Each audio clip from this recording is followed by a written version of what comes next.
pelo Senhor ter nos trazido até aqui nesta manhã para ouvir os santos conselhos do Senhor. São eles que nos edificam, que nos constroem, que nos ajudam. São teus conselhos vindo através de tua palavra. Obrigado pelo Senhor ter nos acordado cedo para vir a este lugar, para ouvir teus santos conselhos. Agora eu peço, quem chegou aqui doente, Senhor, cura, Pai. O corpo sadio fica mais próprio para ouvir tua palavra. Tira essa dor, essa infecção, essa coisa que está impedindo minha irmã da saúde dela. Seja curada, seja curado em nome de Jesus. E venha agora com a tua palavra, Pai. Venha falar, Pai. Coisa mais necessária para esta hora qual estamos vivendo é o ensinamento da sua palavra. O santo ensinamento é que nos livra de tantas catástrofes, tantos males, tantos desastres. Ajuda-nos com o perdão de nossos pecados. Perdoa-nos, perdoa-nos, perdoa-nos, Jesus. Lava-nos com teu sangue, sangue precioso de Jesus. Perdoa-nos, perdoa-nos, em nome de Jesus Cristo. Amém, amém, amém. Bom dia com Jesus, irmãos. É bom estar aqui. Melhor lugar do mundo é estar na casa de Deus para aprender de Deus. Você é um privilegiado de vir à casa de Deus. Quantas pessoas aí fora estão se matando, se arrebentando por falta do ensinamento que produz na casa de Deus. Você é uma privilegiada, minha irmã, estar aqui. Deus te abençoe.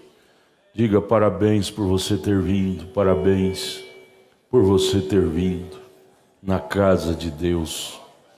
Parabéns por te ver aqui, aí na galeria, Deus abençoe vocês. Parabéns, parabéns por vocês ter vindo à casa de Deus. Eu estava vendo a escolinha das crianças e antes, quando estava entrando a escolinha das crianças, foi lançado um versículo da Bíblia. Pode lançar ele de novo aí? Provérbios 22, 6. Está lá. Educa a criança no caminho em que deve andar, e até quando envelhecer não se desviará dele. Educa. Quando eu vi isso, bati os olhos nisso, isso me estremeceu muito. Me estremeceu muito. Porque fomos criados, eu falo os mais velhos, fomos criados aprendendo que educar é bater. E isso não é verdade. Não é verdade. Educar é ensinar. É ensinar. E aí vem um peso muito grande em nós, os pais, pastor, líderes, o peso da responsabilidade de ensinar. Eu me lembrei daquele presidente do México, quando aquele autoridade militar fez um abaixo-assinado, convocou o irmão Brana para ir ao México. O México é um país católico. Eles não, até então eles não aceitavam evangélicos. Porém, aquele, não sei, coronel, não sei, vocês lembram? Mombrana conta. Convocou o irmão Brana porque ele havia assistido uma reunião muito tremenda do profeta desta era, lá nos Estados Unidos, onde houve cura, milagres, prodígios. E ele pediu, não, foi o presidente, aquele autoridade militar, assistiu à reunião do irmão Brana, ele era amigo do presidente do México, e ele trouxe esse testemunho, e aquilo fez com que o presidente do México sentisse dirigido a chamar o irmão Brana para pregar ali, em uma série de reuniões especiais no México. O arcebispo ali do México, de Roma, não é? Que trabalhava ali no México, disse: não, ele não vai vir.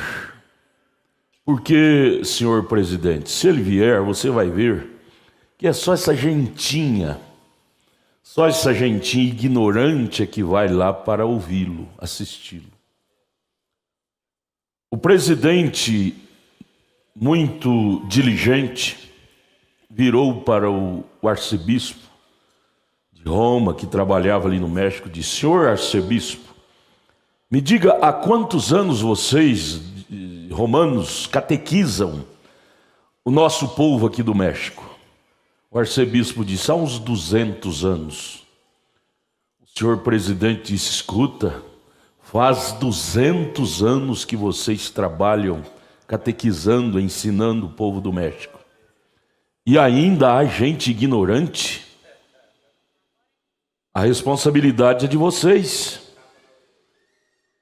Faz 200 anos que vocês trabalham aqui, catequizando-os, e ainda há tanta gente ignorante. Não, o senhor William Brana vai estar aqui. Então, quando eu vi aquele versículo lá, ali na tela, no meu escritório, isso me responsabilizou muito. Provérbios 22, verso 6. Educa ou instrui. Educar não é bater, é instruir, é ensinar. Educa o menino no caminho em que deve andar, no caminho em que deve andar. Qual é o caminho que você gostaria que seu filho andasse? É o caminho melhor que possa existir. Todo pai, toda mãe deseja o melhor para os filhos. E o melhor caminho é Cristo, é a palavra.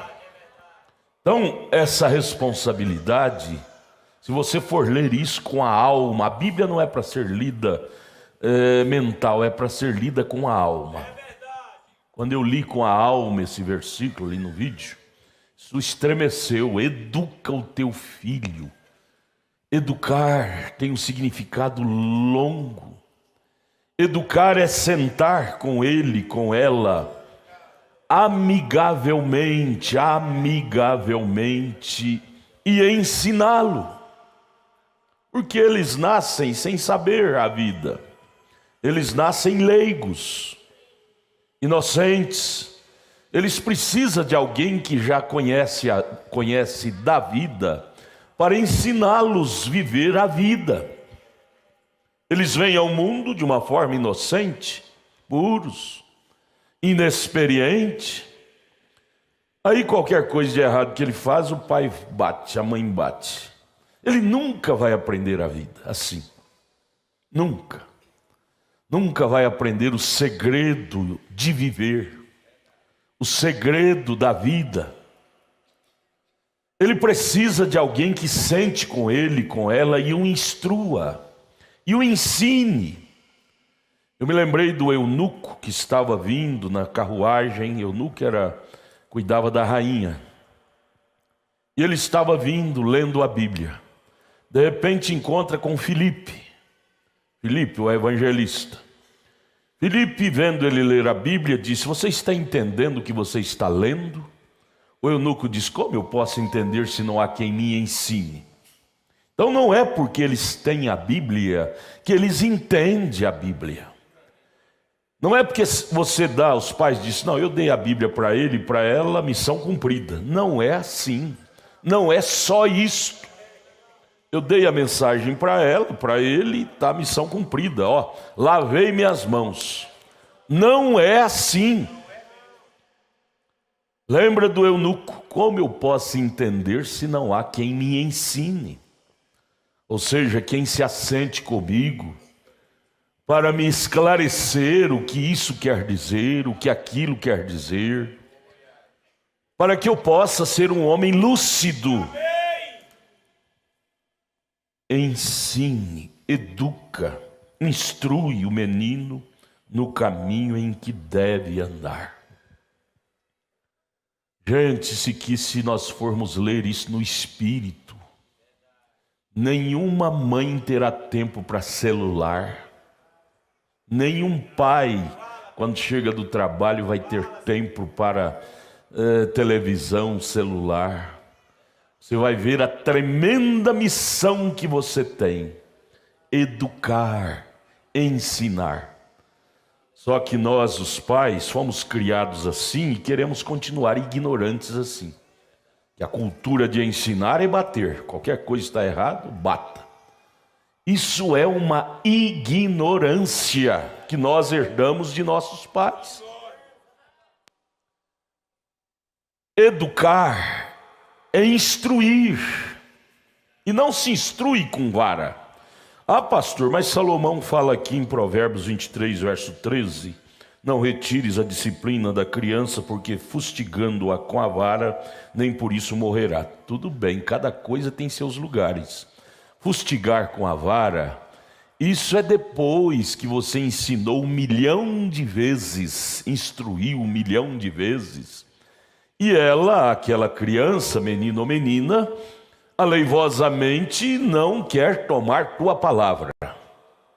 Aí, enquanto até os 7 anos, vale. Mas antes de você bater nele, nela, veja se você já ensinou ele 1.000.000 de vezes sobre aquilo que ela não está praticando.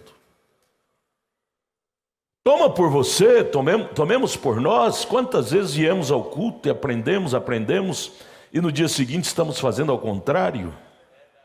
Não é só ouvir, é descer no coração equivale.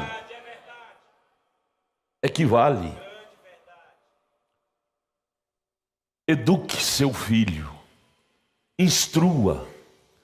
E aí, como pastor, vem essa responsabilidade para com a igreja. Instruir a igreja. E aí então vem as perguntinhas. Eu gosto porque isso também é instruir, é educar, é ensinar como devemos nos comportar. Eu vou ler rapidamente aqui.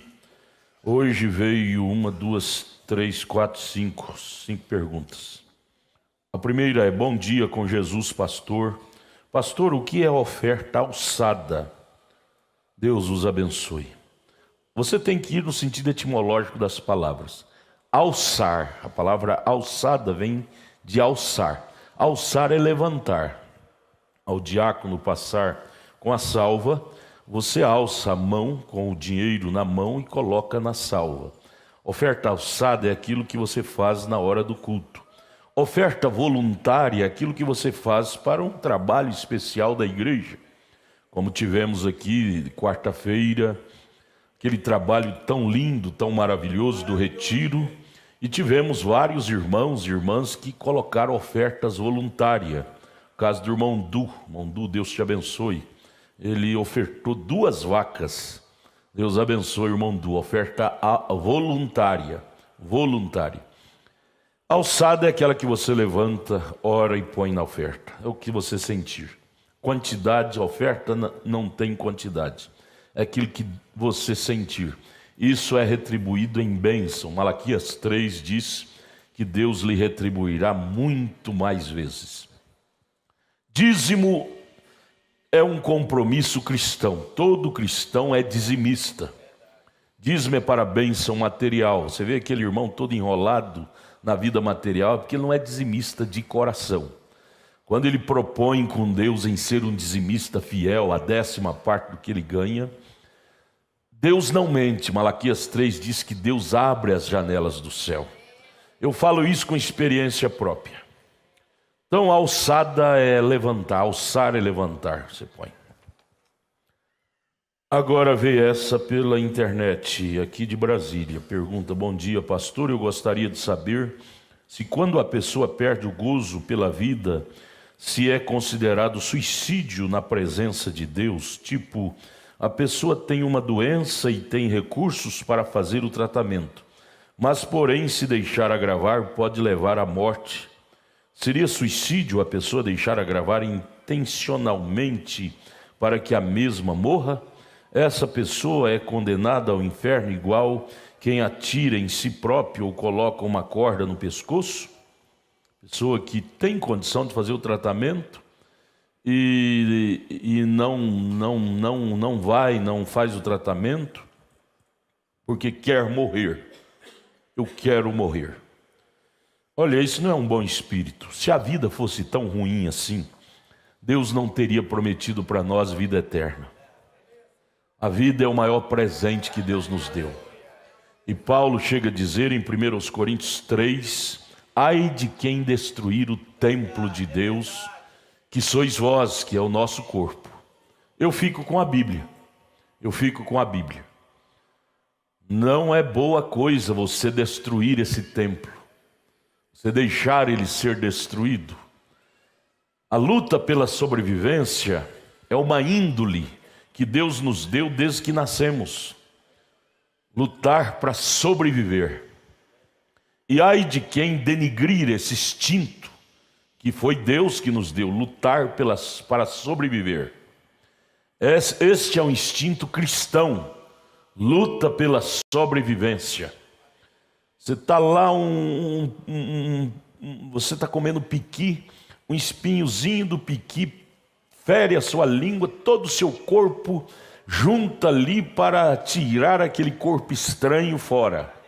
Fica inquieto, aquilo fica doloroso e todo o seu corpo junta as forças, os meios, enquanto não tira aquele corpo estranho que está lhe causando aquela dor, todos os membros não se aquietam. Isso é instinto da sobrevivência que Deus deu ao nosso corpo. Pode enfiar um espinho no dedinho do pé, todo o corpo reage. Isto é o instinto da sobrevivência. Ignorar isto é pecado. Não, eu vou deixar destruir. Esse mundo está ruim demais, eu vou deixar morrer. Olha, eu concordo com a irmã que escreveu. Você pode ser condenado por suicídio. Por suicídio. Eu não vou entrar profundo nisso, mas isso não é uma boa coisa. Não é uma boa coisa.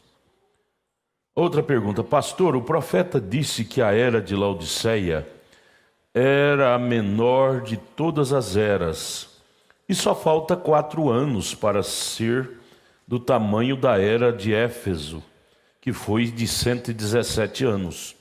Então a era de Laodiceia já tem 113 anos.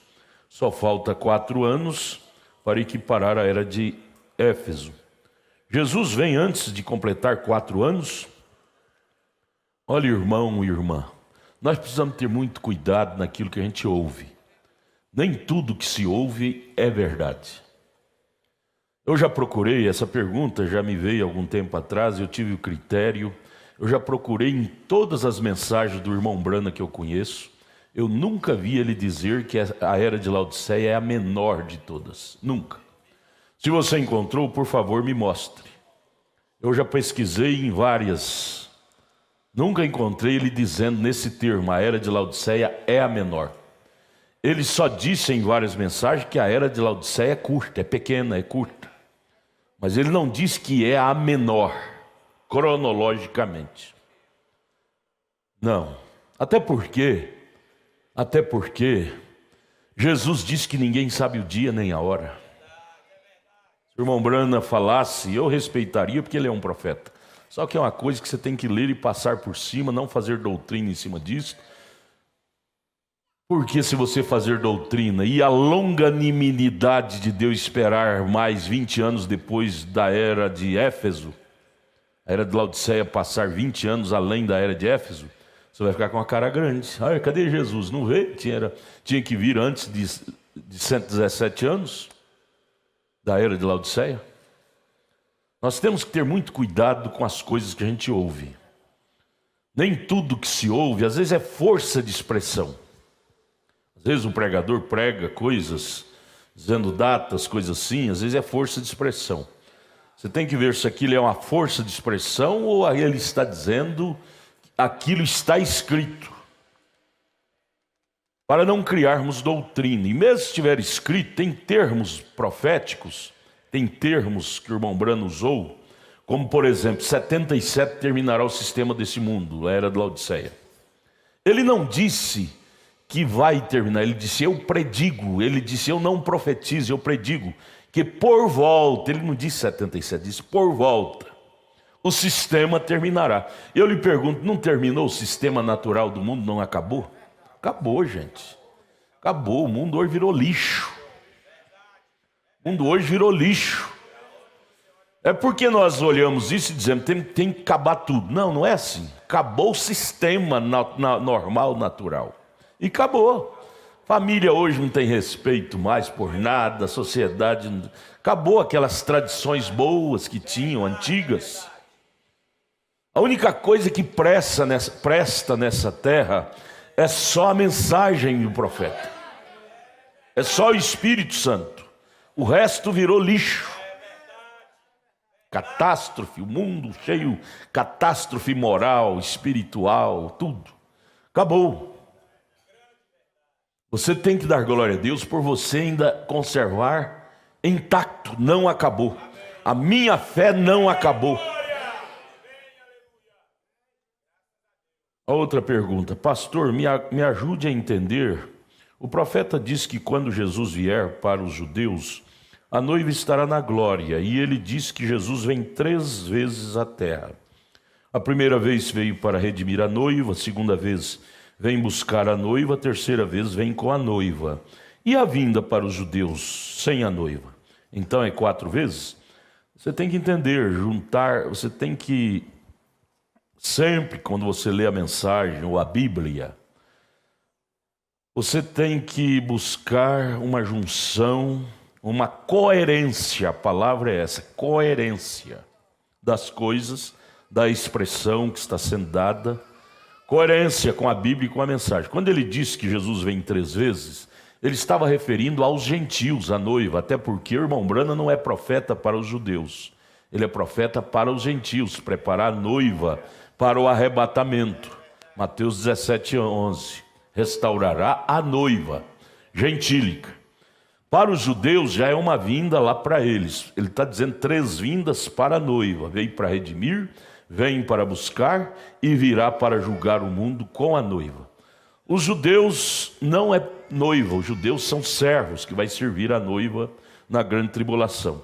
É a vinda para os judeus, Apocalipse 11, Moisés e Elias. Amém, amém, amém.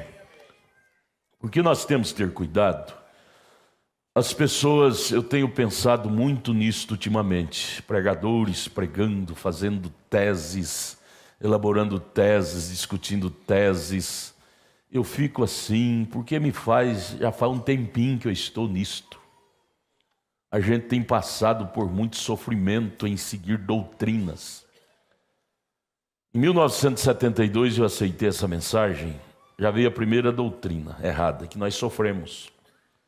Veio o missionário dizendo que nós tínhamos que ser batizados tudo de novo. Só num dia, 1.800 pessoas foi rebatizada lá no Rio João Leite, em Goiânia. Humilde, simples. O que ensinava, porque o missionário vem dos Estados Unidos, a gente cria. Eu não creio que isso foi pecado. Nós fizemos da maior forma, mais simples e humilde. Em 1973 veio a doutrina que Jesus vinha em 77. Mombrana disse que vai terminar o mundo. Então Jesus vem e aí criou a doutrina que 3 anos e meio antes era a grande tribulação. Então não é 77 o arrebatamento, é 73 e meio. 3 anos e meio antes de 77, 73 e meio. Eu estava terminando meu primeiro grau, 73. Aí, menino já não gosta muito de estudar, não é? Aí eu disse, eu morava na roça, eu disse, pai, falei para meu pai, papai, eu vou ser arrebatado esse ano mesmo, que vai ser 73,5. Então eu vou ajudar o senhor, vou sair da escola, vou ficar aqui ajudando o senhor na roça, porque eu não vou precisar dessa escola mesmo, vou ser arrebatado. Meu pai ficou doidinho, esse menino tá louco. Mas ele, muito materialista, disse, então tá bom, então você vai me ajudar na roça. Materialista, ele nunca foi cristão. Deixei, fui ajudar ele na roça. Passou, Jesus não veio nada, se eu quis terminar, estava faltando 3 meses para mim terminar o primeiro grau. Aí eu tive que fazer um ano todinho depois, por causa de ensinamento errado. Depois veio que o irmão Branham tinha que voltar para ressuscitar, para revelar os selos, porque ele não terminou seu ministério em vida, tinha que ressuscitar de novo e vir. Para nós sair disso foi outra batalha. Depois veio outras e outras, e por último veio essa doutrina terceira puxada, que Jesus já veio nessa nuvem, é a vinda literal de Jesus. Nós já estamos no milênio e sofremos demais também com isto. E aí a gente vai nos encontros e vê pastores levantando, sustentando tese, a gente fica triste. Porque a gente não é menino mais, a gente já vem de batalhas, sofrimento, decepção. E isto tudo foi bom para mim, sabe por quê? Porque isso me fez me solidificar mais na verdade. Ou seja, isso amadurece a gente, para a gente não ser um Maria vai com as outras. Ouvir, refletir e conferir com a Bíblia. E sobretudo, ter coerência. Aquilo que se ouve tem que ter coerência com a Bíblia e com a mensagem. Se não tiver coerência ou ressonância, o respaldo. Aliás, a própria teologia, que é lá do mundo, mas eles têm coisas boas. O diabo, para enganar, ele tem que ter 90% de verdade, ele não vem 100% com mentira. Ele tem que ter coisas boas. E a teologia ensina que você nunca pode edificar uma doutrina em cima de um versículo isolado da Bíblia. E nós puxaríamos para a mensagem dizer, você nunca pode edificar uma doutrina em cima de um parágrafo isolado da mensagem. Tem que ter casamento, coerência com outros parágrafos.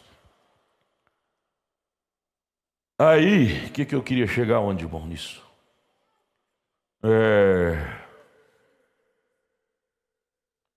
Foi surgindo doutrinas, respondendo a pergunta, não é? A 117 da era de Éfeso, a menor. Foi surgindo doutrinas e doutrinas. E o prazer que a gente tem no coração é esse, que Deus nos guardou desses enredos. Faz 47 anos que eu estou nisso, e pela misericórdia de Deus, Ele tem nos guardado destes enredos.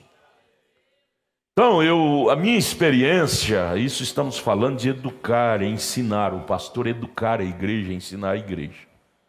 A minha experiência eu quero passar para vocês. Nunca ser um Maria vai com as outras. Ficar parado antes que você decida. Vamos conversar, assentar. Para isso o pastor está aqui. Escola dominical, você pode mandar perguntinhas. Se não te ajudou, venha ao escritório depois. Para nós conversar junto com a Bíblia. Coerência. Bíblia e mensagem. Mensagem não é falsa. O que eu queria dizer é isto. As pessoas, infelizmente, começam de pregadores. O povo, em geral, é um povo maravilhoso. O maldoso são os pregadores que corrompem, estragam a mente do povo. A igreja é o povo lindo, é o cordeiro. Porém, os pregadores mal intencionados para alcançar promoção pessoal, dizer que ele é um mestre, que ele é um grande ensinador, para subir ao trampolim do ego, e aí começa a se destacar, trazendo versículo, parágrafos isolados da mensagem, para se destacar. Eu sustento essa tese, e essa tese desfaz com as outras teses dos outros. Isso não é um bom espírito. Eu queria dizer isso, as pessoas forçam o irmão Branham a ser falso, quando ele não é falso. Força o irmão Branham a falar coisas quando ele não diz aquilo. Como por exemplo essa pergunta. Irmão Brana diz que a era de Laodiceia é mais curta, querendo forçar o irmão Brana a falar uma coisa que ele não falou. Ele não falou mais curta, ele disse que seria curta, não mais curta. Ele diz curta. Curta poderia ser como a era de Éfeso, ou poderia ser como a outra era que foi mais longa do que a de Éfeso, mais curta do que as outras, não é? Forçar o irmão Brana a falar uma coisa quando ele não falou aquilo. Eu quero dizer para vocês, toda semana, quando eu não estou aqui na igreja durante o dia, eu estou em casa estudando, lendo, pesquisando. Para quê? Isso é dever do pastor, estar atualizado com a Bíblia, com a mensagem, não bisbilhotando, não. Não naquele espírito de querer saber mais, sabidão, não. Mas é dever do pastor ter conhecimento de causa para proteger o rebanho de doutrinas, que a pior coisa que existe é doutrina errada. A doença física não é tão mal quanto doutrina errada, que é a doença espiritual. Tira a pessoa do verdadeiro. E mais do que nunca nesta última era, chamada era da confusão, o irmão Brana disse isso na era de Filadélfia 117, que seria um tempo de grande confusão, agitação, que Jesus iria. Mais do que nunca, um pastor de Deus deve ter responsabilidade espiritual e consciência que estamos agora nesse momento de grande confusão. Profetizado pelo profeta, mensagem à era de Filadélfia 117 e outras mensagens. Agitação, confusão. Isso gera insegurança, especulação, cada um especulando aqui para ver se a válvula de escape é saber mais, mistério tal, tudo querendo trazer uma resposta para aliviar as cargas do povo, através de pesquisas doutrinárias, bisbilhotagem, e não é por aí. O que alivia as cargas é sermos cheios de outra carga, que é o Espírito Santo de Deus. Irmão Brana disse: a tempestade que se aproxima, ele diz, como vencer uma tempestade? É formando outra tempestade maior do que aquela. Eu me lembro, eu morei na roça, meu pai combatia as fogueiras no mato, às vezes vinha aqueles incêndios no mato, no pasto. E como é que meu pai fazia para combater o incêndio? Jogar água não dá conta, não, no mato não tem água para jogar. Aí ele fazia um acero e tacava fogo daqui para lá. Quando aquele fogão vinha de lá para cá, batia com aquele fogo daqui para lá, ele morria ali. Como vencer uma tempestade? É formando uma tempestade maior do que aquela daqui para lá. E a tempestade, para vencer a tempestade de doutrinas erradas, de eu acho, e eu penso, o irmão Brana disse, e a Bíblia disse, é você formar a tempestade da verdadeira palavra. Não da interpretação, mas do verdadeiro conhecimento de causa. E isso tem me levado a pôr a cara no chão, de joelho, estudar, para ter mais conhecimento de causa, porque com conhecimento de causa você tem força para combater tempestades de doutrina, de interpretação, de teses. Se você não tem conhecimento de causa, você se torna Maria, vai com as outras, um vem e fala, você já recebe aquilo. Você se torna um consumista. O mundo hoje se tornou o mundo dos consumistas. Jogam a matéria na internet, no WhatsApp, no Facebook, e o povo vão estar lá vendo aquilo, consumindo aquilo, comendo igual porco, como lavagem. O mundo está como um chiqueiro de porcos, comendo lavagem que se joga na internet, no Facebook. Mas está errado? Não, o Facebook tem coisa boa, tem a palavra do dia, tem a mensagem, mas tem muitas lavagens ali. Até usando o nome de William Brana, lavagem, que não passa de interpretação, de suposição, quando William Brana não tem nada a ver com aquela doutrina. Consumistas, nós não podemos ser cobaias do diabo, ser consumistas, estar consumindo matérias que o irmão Brana não diz, que não tem cunho, não tem coerência com a Bíblia. Agora vamos aqui, um irmão, não sei se é irmão ou irmã, mandou aqui uma observação, não é nem uma pergunta, é uma observação que nós devemos lembrar. Um prédio, edifício, por exemplo, igual este, se não tiver uma base de concreto bem firme, com o tempo a terra fofa e esse edifício vai rachar, vai ruir e vai cair por terra. Tem que ter uma base sólida para sustentar a estrutura, o peso do prédio. Assim é na vida conjugal, vida material, vida espiritual e na igreja. A base para uma igreja ser uma igreja sólida chama-se ordem. O irmão Brana pregou essa tremenda mensagem, a ordem da igreja. Uma igreja que não tem ordem, ela não é um edifício sólido, ela vai cair mais cedo ou mais tarde. Então o irmão, a irmã mandou aqui uma observação maravilhosa.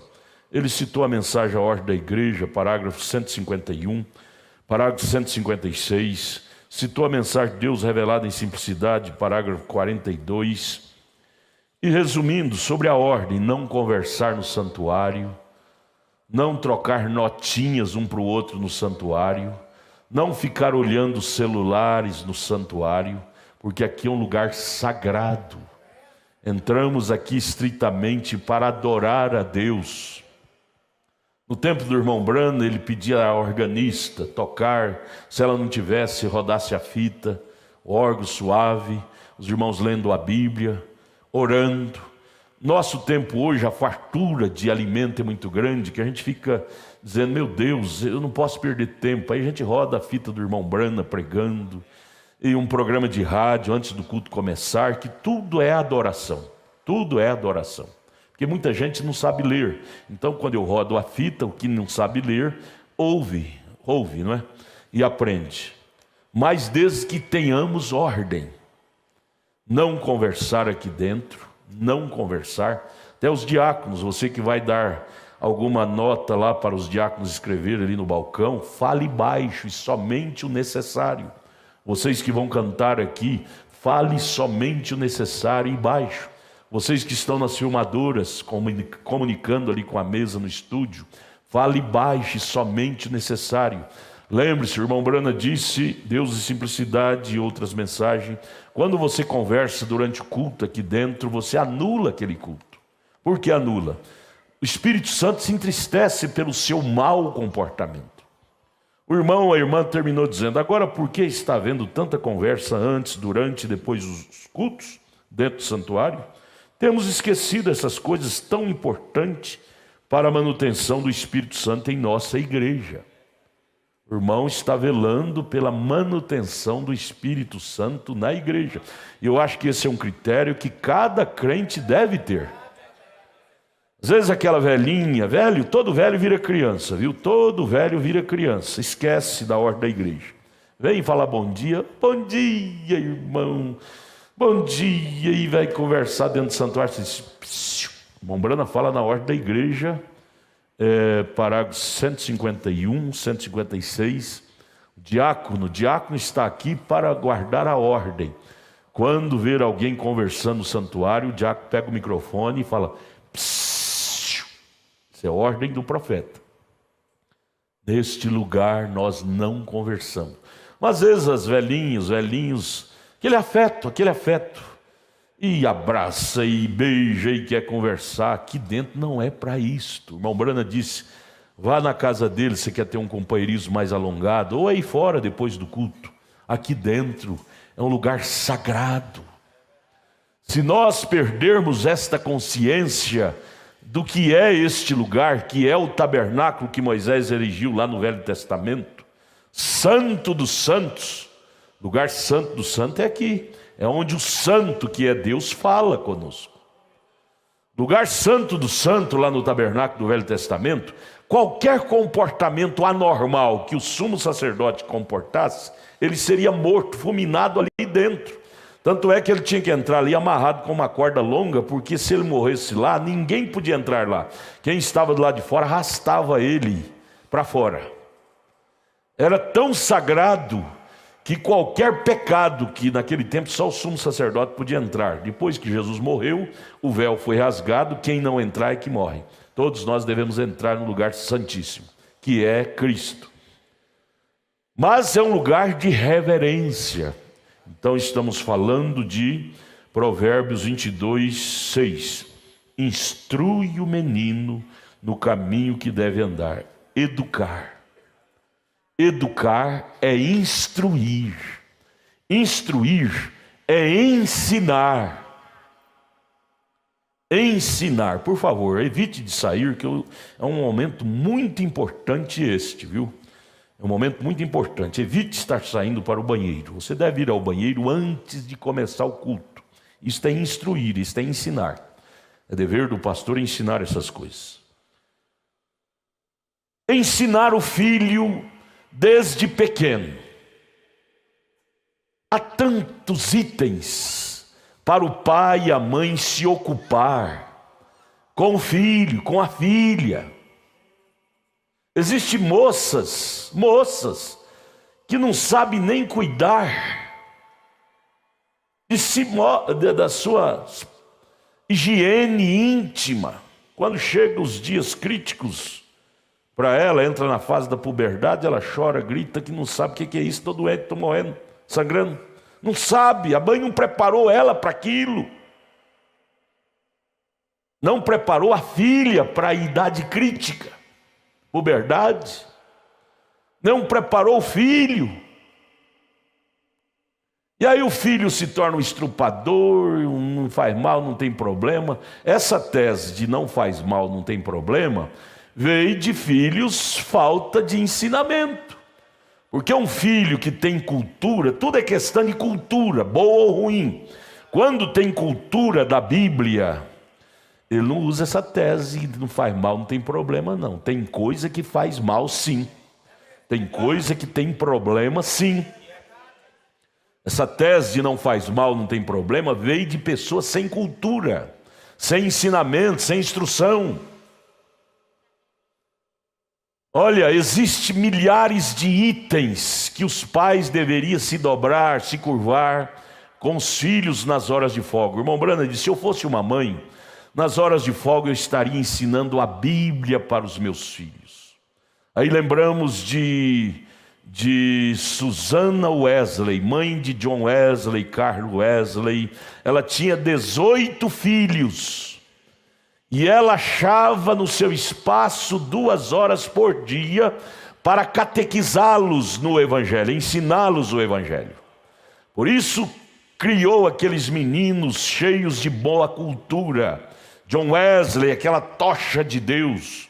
Carlos Wesley, aquele grande escritor de hinos, inspirado. Fruto de uma mãe que se ocupou em Provérbios 22, 6, educar, instruir os filhos. Mas hoje vivemos no mundo dos dementes, dos delinquentes, dos doentes. Estou cansado, estou estressado, estou estressada, eu não tenho tempo para educar o filho. Cadê a frase, irmão? Moisés me disse uma frase que ele viu escrito na penitenciária, na cadeia, no batalhão da polícia militar ali do Águas Claras. Ele viu escrito que é preciso educar a criança para não punir o homem. Se não educar a criança, a polícia vai ter que puni-lo quando ele se tornar homem. Os pais que não educam, educar não é bater, educar é ensinar, é instruir. Uma criança mal instruída, ela vai dar com a cara na parede no amanhã e a polícia vai ter que batê-la. Aí você vai tornar a vida, tadinho do meu filhinho, da minha filhinha, está na cadeia. E lembra daquele moço condenado a fuzilamento nos Estados Unidos, e antes de ser fuzilado, ele mandou chamar a mãe, e a mãe veio, ele deu uma mordida na cara da mãe, que estraçalhou o batalhão. O comandante do batalhão disse, por que na hora de você ser fuzilado, você ainda comete esse pecado de morder, querer matar sua mãe? Ele disse, por causa da má conduta da minha mãe, é que eu estou aqui hoje para ser fuzilado. Minha mãe não me ensinou cultura de vida. A minha mãe pensou que ser mãe é só ser uma... Como é que fala? Genitor é homem. Incubadora.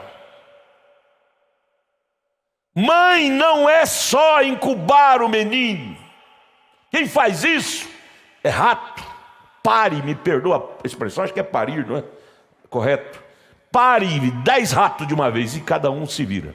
Perdiz, choca 10 ovos de perdiz, elas cada uma se vira. A mãe não preocupa em cuidar dos filhotes. Nós não somos ratos, perdizes, nós somos filhos de Deus. E estamos construindo uma civilização extraterrena. Civilização celestial.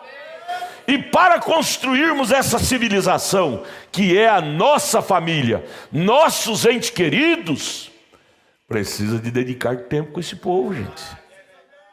Precisa de assentar, conversar, dialogar, ver as perguntinhas que às vezes eles têm vergonha de fazer, que muitas vezes nós, os pais, tornamos tão bravos, maus, qualquer coisa batendo. O filho não tem coragem de confidenciar coisinha para o papai. Se há uma coisa que eu mais me reprovo, foi isso na minha vida de pai.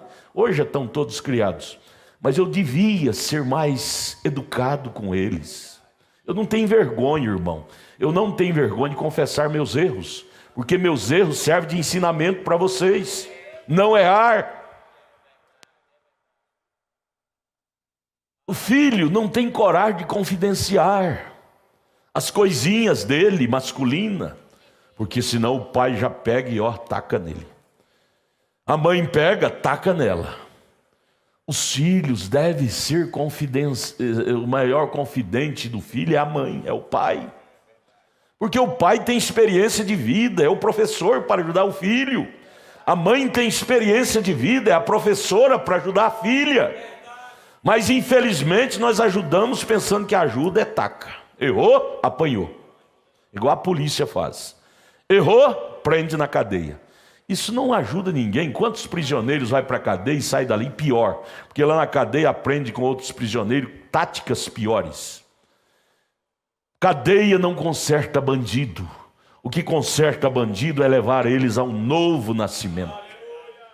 Libertar daquele espírito mau. Cadeia não liberta ninguém. Cadeia cria mais ódio no coração. Taca de pai para filho faz criar mais ódio. Eu me lembro de meus irmãos mais velhos, todos diziam, quando eu completar 18 anos era a idade da época da independência, disse, eu vou sair de casa, eu não suporto meu pai. Porque era paulada. Isto é ruim para construirmos uma nova sociedade. Nós cristãos estamos supostos a construir uma sociedade moderna. Sociedade moderna não é letras, mas é caráter, é qualidade de espírito.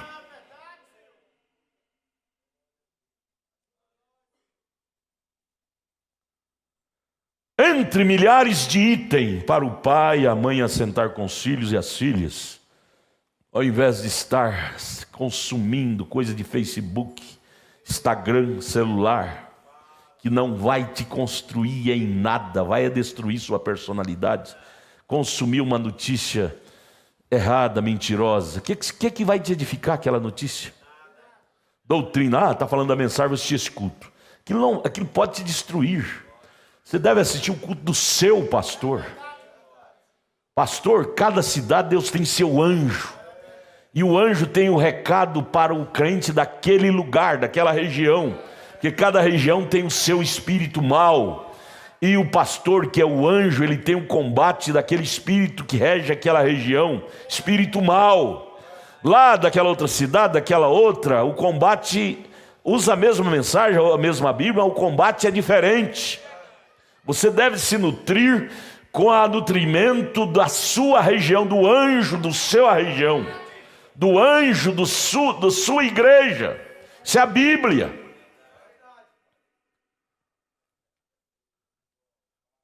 Alguns itens, eu anotei aqui, alguns itens importantíssimos para um pai e uma mãe se ocupar com os filhos. ensiná-lo. A psicologia ensina que até os 7 anos, o que o pai ensina o filho, ele nunca esquece. Concordando com esse versículo de Provérbios 22, 6. Instrui, educa o menino no caminho em que deve andar, e até quando envelhecer não se desviará dele, ou não esquecerá dele. Isso, a psicologia estudou profundo isso, confirmando com o dia a dia das crianças, e confirma que isto é a verdade. Até os 7 anos, ele está na fase de aprender, captar. E qualquer comportamento anormal do pai passa para o filho, da mãe passa para a filha, principalmente nessa fase. Por isso que um moço que pensa em casar, uma moça que pensa em casar, o irmão Brana disse, a primeira coisa que você tem que se preocupar é ter o Espírito Santo, para produzir bom comportamento, para o seu filho copiar de você. Existe aquele provérbio popular, tal mãe, tal filha, tal pai, tal filho. Então eu anotei aqui alguns itens, entre milhares. Sentar com o filho. Cadê o menino? Vem cá, vamos fazer um cultinho doméstico aqui. Deixa eu sentar aqui, eu estou aqui sentado na sala. Vem cá, meninada, senta tudo aqui. Meninos aqui, meninas aqui. É escola dominical. Senta aí no chão, senta que senão vocês vão cansar. As meninas, vem cá. Minhas meninas, minhas anjinhas, vem cá. Minhas anjinhas, vem cá. Meninas, senta aqui no chão. Senta aqui no chão. Cadê meninas? Vem cá, minhas anjinhas. Vocês têm que ficar na minha frente aqui, é melhor, na minha frente. Culto doméstico, na minha frente. Senta aqui na minha frente olhando para mim. O pai deve se assentar, descer. Se assentar quer dizer descer ao nível deles. Se assentar com eles é descer ao nível deles, para poder conversar com eles. Voltando, educar não é bater, educar é instruir, é ensinar. Então aqui estamos com as meninas sentadas aqui, as meninas, minhas anjinhas, meus anjinhos. Que lindo, que lindo. Ele é a cara do vô dele, ó. Senta aqui, meu filho, senta aí no chão, senta. Senta aí no chão. Aí, no cultinho, olha para mim, tá? Ninguém pode conversar, agora é hora de cultinho, tá, meus filhos? Meus filhos, é cultinho da família. Aqui está o pai com 130 filhos, graças a Deus. Mas vamos lá. Começar entre tantos itens que um pai, uma mãe... Ah, lá em casa não tem culto doméstico, meu marido não tem tempo. Mas a mulher tem.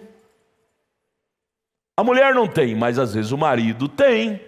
É uma dívida, é uma dívida que nós, os pais, temos com nossos filhos em ensiná-lo. E aí, se nós não ensinarmos, a polícia vai bater quando for homens. O pai vai bater neles. Você está mais errado do que eles. O que é que você deu para ele para poder exigir?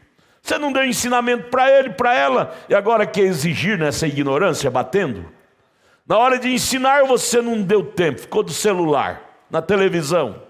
E agora quer batê-lo? Você não pode, você não tem direito de bater nesse menino, nessa menina. Você não deu para ele, você não pode exigir o que você não deu. Ah, eu falei. Quantas vezes falou? 1000? Pouco. 1 milhão? Pouco. 1 trilhão? A mesma coisa? Paulo diz, não me canso de vos dizer as mesmas coisas, porque é segurança para vós. Entre muitos itens, presta atenção aqui agora, meus filhos, a escolinha, tá? Minha menina, moça, olha para cá, tá? Não brinca aí não, que isso não atrapalha a outra, tá? Você vê só a irmãzinha sorrindo, fica séria que ela logo para de sorrir, viu? É cultinho, é santuário. Sua casa é um santuário, a igreja é um santuário. Entre muitos itens, ensinar os filhos assim, meus filhos, seu direito termina onde começa o do outro. Quando uma criança cria com essa cultura, ela não invadirá a área alheia. Pegará o que não é dela, roubará o brinquedinho que não é dela. Ela cria, o pai e a mãe fundem essa cultura. Seu direito termina onde começa o do outro. Aquilo não é seu, aquilo é a área dele. Aquele brinquedinho não é seu, é a área dela. Não é seu, é dela, é dele. Seu direito termina onde começa o do outro. Senão cresce aqueles meninos rebeldes, tudo quer ir, tudo quer se meter, pegar. Quando essa cultura com educação, você tem que respeitar o espírito da criança. Você tem que ter educação com a criança. Nós não somos dignos de ser chamados de pai se nós não tivermos educação com os nossos filhos. Eles merecem respeito tanto quanto nós grandes merecemos. Porque, segundo a estrutura deles, eles mais dependem de aprender do que de dar. Eles não têm como dar, eles não sabem. Então, um dos itens é esse: seu direito termina onde começa o do outro. Que é isso? É não avançar em áreas alheias. Aquele brinquedinho é da Fernandinha. Então, seu direito começa quando termina o seu. Lá é direito dela, é uma área dela. Não mexa no brinquedinho dela. Dia que mamãe tiver condição, comprarão para você. Dia que papai tiver condição, comprarão um brinquedinho daquilo para você. Mas espere papai ter condição. Não mexa, que você vai comprar briga com ela. Não traga para casa, aquilo é dela. É pecado roubar. É pecado roubar. Pegar o alheio. São ensinamentos, são tempo caríssimo, importantíssimos, de pai com filhos. Outro item: sua área começa onde termina a área do outro. Sua área começa onde termina a área do outro. Interferir na vida alheia. Lá é a área dele. Você tem que cuidar de si mesmo. A Bíblia disse: cuida-te de ti mesmo. Paulo escrevendo a Timóteo. Paulo, como um bom pai, instruiu Timóteo a ser um homem com boa estrutura, com boa cultura. Cuida-te de ti mesmo. Ou seja, sua área começa onde termina a área do outro. Que você tem que estar interferindo na vida dele, dela, querendo carregar nas costas. Você está dando porventura conta de cuidar dos seus deveres? Nós não damos conta. Eu falo por mim, e se você for honesto, vai falar por você. Nós não damos conta de cuidar nem dos nossos deveres de casa, e queremos entremeter em deveres do outro. É onde arrumamos tantas encrencas, brigas, pelejas, por entrar em áreas alheias a nós. Então, são ensinamento de pai para criança. Lembrando disto, estamos criando uma cultura celestial nesse povinho celestial. Como é que vamos esperar nossos filhos produzir cultura, educação, sem que nós implantemos isto neles? É uma dívida. Quando eu vi escrito isso lá na tela, isso me estremeceu muito nesta manhã. Educa teu filho no caminho em que deve andar. Meu Jesus, isto é muito forte. Educar não é bater. Educar é instruir, é ensinar, é fundir uma cultura. Outro item: nunca alimentar ódio no coração dos filhos. Se o outro menino bateu, disse: minha filha, é porque ele estava nervoso. Talvez você invadiu a área dele, pegou o brinquedinho dele. Se alguém fizer isso com você, você também vai alterar. Perdoa ele. Nunca alimentar ódio, querido. Aquele menino não presta mesmo. É filho do Antônio. Antônio não sabe criar filho. Vamos bater nele, meu filho. Vamos bater nela, minha filha. Alimentar ódio, revolta. Nunca alimentar ódio por ninguém, seja o que ele te fez. Seja o que aquele amiguinho te fez. Seja o que aquele amiguinho te fez. Nunca alimente ódio. Eu não esqueço de um menino, ele não está mais conosco hoje. Um garoto, um dia chegou aqui, todo arrebentado. O outro garoto bateu nele, mas bateu muito. E aí o pai chegou nervoso, a mãe nervosa. Eu disse: papai, o pastor tem que jogar o balde de água fria. Disse: papai, você ouviu o lado dele. Ouça o lado do outro. Talvez esse menino se o provocou para que o outro batesse tanto nele assim. Aquilo já jogou um balde de água fria naquele pai, que ele já respirou diferente. E o certo é que Deus entrou em cena, e os pais do outro menino depois vieram, e depois eles se deram as mãos, e continuaram amigos, não odiaram a família do A ou do B. Porque houve uma intervenção divina do pastor. A mãe e o pai devem ser o pastor dos filhos. Não alimentar ódio no coração dos filhos. Sabe por quê? Porque essa é uma nova sociedade que estamos levantando. Amanhã nós vamos morrer e eles é que vão continuar na estrada da vida. E aí, ao nós alimentar ódio no coração deles, a nova sociedade da manhã vai ser uma sociedade brutal, matando, brigando, porque os pais ensinaram revidar. Os pais alimentaram ódio no coração dos filhos. Você sabia que tudo é questão de cultura? Tudo na vida é questão de princípio. Eles dizem que aquele menino não tem princípio, que aquele menino não tem cultura. Mas quem é o responsável para implantar bom princípio e boa cultura? São os pais, é a igreja, é o pastor. E tem coisa que nem o pastor dá conta, é os pais no dia a dia que vai trabalhar aquilo. O pastor joga de uma forma geral, agora individual é os pais que vai trabalhar aquilo que o pastor jogou com os filhos, com a família. Gente, se nós for examinar isso, nós não vai sobrar tempo para estar nessa praga de celular, gente. Nosso tempo vai ser de nos catequizar, nos educar. Estamos criando uma nova sociedade, sociedade celestial. Que tipo de cultura estamos implantando neles? Irmão, tudo isso me veio agora ali no escritório, quando eu vi aquela frase, Provérbio 28:6, eduque seu filho no caminho que deve andar. Que foi uma explosão na minha alma, a razão pela qual estou tirando esse tempo para conversar com vocês. É uma grande responsabilidade. Veja esse item: nunca alimente ódio em seu filho por ninguém, seja o que ele te fez. Sabe por quê, meus filhos? Minhas filhas, meus filhos? Deus provoca, é uma frase muito profunda que vocês têm que aprender logo cedo. Deus provoca a oportunidade para nós mostrarmos se vamos perdoar, amar ou se vamos odiar aquela pessoa. Deus provoca o diabo para nos cutucar através de alguém, para nós mostrar o que está dentro de nós. É cobrinha ou é cordeiro? Aí você fica rotulando: aquela irmã é um demônio, me pisou no meu calo. Não é, irmã. Deus permitiu aquela irmã, aquele irmão pisar no seu calo, para você mostrar para você mesmo o que é que você tem dentro de você. Você acha que você entenderia quem é você se não tivesse uma oposição para bater contra você? É na oposição que nós descobrimos quem somos nós.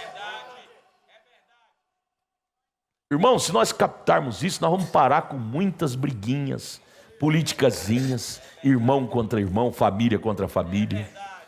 Você tem que entender que foi Deus que permitiu aquele irmão estar cobiçando sua mulher para provocar ira em você ou para provocar perdão. Para dizer, ele não sabe o que está fazendo, querendo destruir uma família. Pai, salva aquele irmão. Não é bater naquele irmão, não é brigar, mas é dizer: pai, perdoa, ajuda ele. Quantas vezes você pôs a cara no chão com lágrimas para orar por ele ou por ela? Mas bater você quer, brigar você quer. Isto não é comportamento de cordeiro, isso é comportamento de lobo. É verdade. Deixa eu ler isso aqui de novo. Deus provoca oportunidade para nós mostrarmos se vamos perdoar, amar ou se vamos odiar. Ou seja, para você mostrar para ti mesmo quem é que está forte dentro de você. É o ódio ou é o amor? É a natureza do lobo ou é a natureza do cordeiro? Aí nós rotulamos: é aquela irmã me provocou. Aquele irmão não foi ela não. Ela é um instrumento.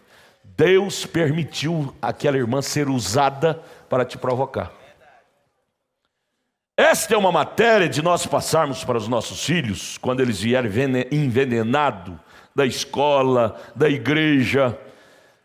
É uma matéria para ensinar a eles, para não alimentar ódio. Meu filho, Deus permitiu aquele irmãozinho da igreja te pisar no seu calo, te dar um tapa, falar mal de você, só para você mostrar para você mesmo quem é que está forte dentro de você. Se é o ódio ou se é o amor. Meu filho, minha filha, veja quem você vai alimentar agora. Agora é a oportunidade de você mostrar quem está dentro de você. É neste momento de bifurcação. É você quem vai pôr a carinha para fora. É a serpente ou é o cordeiro? Irmão, está na hora de nós descobrirmos quem está dentro de nós, irmãos. Está na hora de nós descobrirmos quem está nos governando. Até quando vamos desenvolver política? Irmã contra irmão, família contra família, e rotulando, ele chama nome terrível, desgraça daquela mulher, daquela irmã, daquele irmão. Aquela irmã não tem culpa de nada, aquele irmão não teve culpa de nada, ele foi usado por Deus. Deus permitiu o diabo usar ele para provocar em você oportunidade de você mostrar para você mesmo quem está dentro de você. Se nós puxar isto para a nossa consciência, nós vamos ficar envergonhados de nossas condutas baixas. Nós vamos ficar envergonhados de nossas condutas baixas. Deus, eu pensava que eu já estava quase perfeito. Eu ainda estou tão atrasado assim, desenvolvendo tal conduta baixa, politicando contra aquela pessoa faz isso, que ela não tem coisa melhor para fazer. Eu me lembro do reverendo pastor Joaquim Conta, na cidade de Morrinhos, reverendo Tipo.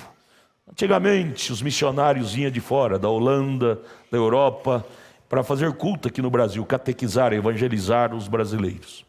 Pastor Joaquim era menino, sua mãe levava ele na igreja. Conta, o reverendo Tipo pastoreava essa região aqui do Centro-Oeste. Não tinha pastores, era muito raro. E aí ele tinha uma igreja em Morrinhos, cidade de Morrinhos. Chegou lá, os cultos eram quando ele vinha. Passava meses, andava a cavalo, não tinha carro. Chegou lá, a igreja estava barriada de cocô de vaca. E aí o crítico chegou, reverendo Tipo, viu o que aconteceu com sua igreja? Jogaram cocô de vaca nela. O reverendo Tipo, caladinho, pegou a mangueira, começou a lavar aquilo, e dizendo, ele não tinha uma coisa melhor para dar para a casa de Deus, deu cocô de vaca. Ele deu o que tinha. Quando as pessoas te maltratar, te pisar, te denegrir, diga para ti mesmo, ele deu o que ele tinha de melhor. O que ele tinha de melhor era isto. Porém, eu tenho o melhor, eu tenho sangue para lavar, eu tenho água para lavar, não vou brigar. Aí eles incitaram, reverendo, o senhor não vai ver quem fez isso? Não vai brigar, não vai denunciar? Ele disse, não. Aconteceu isso porque ele não tinha uma coisa melhor para dar para a casa de Deus. Deu cocô de vaca. Isso é lindo, irmão. Isso fala de cultura cristã. Isso fala de comportamento cristão. Se nós descer de nossos pedestais do ego, da arrogância, do humanitismo, do autoprotecionismo, nós vamos deixar de muitos comportamentos ruins. Eu estou reunido com essas crianças, mostrando para os pais que isso é dever dos pais, infundir essa cultura no coração dos filhos. Já pensou, os filhos crescem com essa cultura, se bater é revida, se matar é revida. Onde vai parar a nossa sociedade evangélica no amanhã? Onde vai parar a sociedade cristã no amanhã? Cheio de revides. Aí que diferença faz do mundano com o cristão? Pancada para lá, pancada para cá. Xingamento para lá, xingamento para cá. Eu creio na eleição, na salvação do meu menino caçulo Júnior. A gente crê nas coisas por pegar comportamento. Comportamento fala mais alto do que palavras. Ele está lá no mundo, mas ele respeita a palavra. Ele um dia pegou uma briga com meu filho e com a minha nora. Briga feia. Chegou a cortar o relacionamento. Por falhas do meu filho, ele viu falha do meu filho e na minha nora. E a coisa ficou ardida. E eu, vendo aquilo, eu disse, isso não está correto. Esperei a hora certa, calmo, sentei com ele e disse, Júnior, eu estou falando, o irmão Brana contava coisas íntimas da sua família, e graças a Deus, porque aquilo nos ajuda até hoje. O irmão Brana disse, oxalá que meus erros sirvam de ajuda para vocês. E o pastor não pode esconder, ele é uma carta aberta. Se quer tropeçar, que tropece. Mas eu creio que isso produz muito mais vida do que escândalo. Eu sentei com ele e disse, Júnior, você está acusando seu irmão, sua cunhada, desse erro dele e dela. Você nunca fez isto?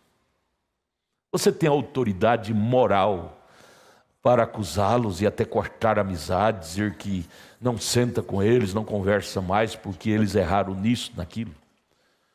Vire para você, pergunte para você se você tem autoridade moral.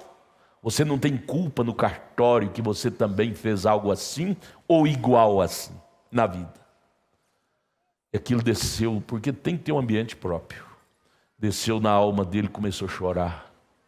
Eu disse, agora vá a eles, peça perdão dessas críticas que você fez, dessa calúnia. Peça perdão para ele e para ela. E nunca mais aceite esse comportamento em sua vida. Ele estampou no choro.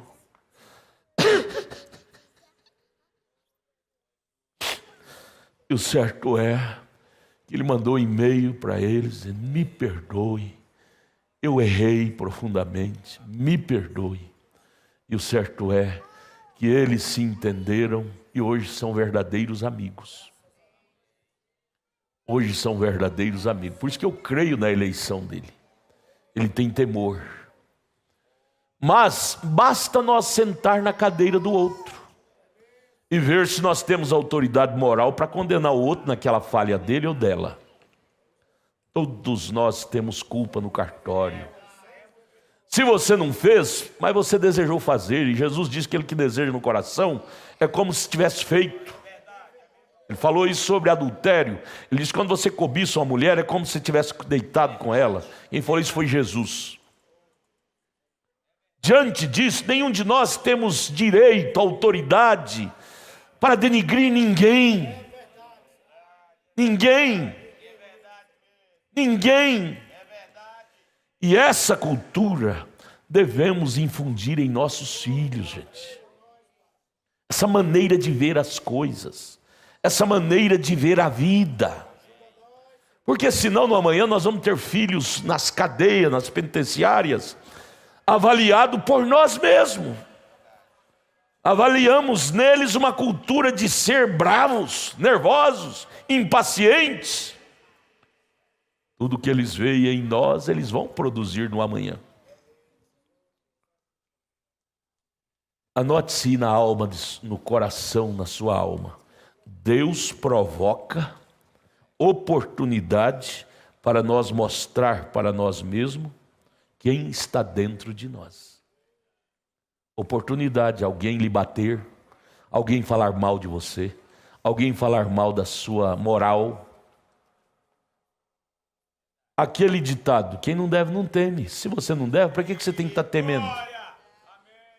Se você não deve, se você não é aquilo, por que você tem que estar brigando? É hora de sermos grandão, gente. Chega de sermos como só arrastadores de mala. Eu sou crente, a mensagem do irmão Brana é verdadeira, eu sou crente, mas que tanto da mensagem do irmão Brana está dentro de você? Essa é a grande pergunta. Porque é nossa conduta que reflete quanto da mensagem está em nós. Eu estou cansado disso, irmão. Faz 47 anos, eu acabei de dar o testemunho, logo que eu entrei na mensagem, tantas coisas erradas. Eu estou cansado de ver quadros, espetáculos, pastores, pregadores sobem do púlpito, evangelista, e arrastam a mala que você pensa que ele é um Deus. Quando vem o primeiro problema, ele se mostra um diabo. Quando Deus provoca a primeira oportunidade para ele mostrar o que está dentro dele, mostra a natureza satânica. Que adianta belos sermões com má conduta? Essa cultura é responsabilidade nossa, como pai e mãe, fundir em nossos filhos.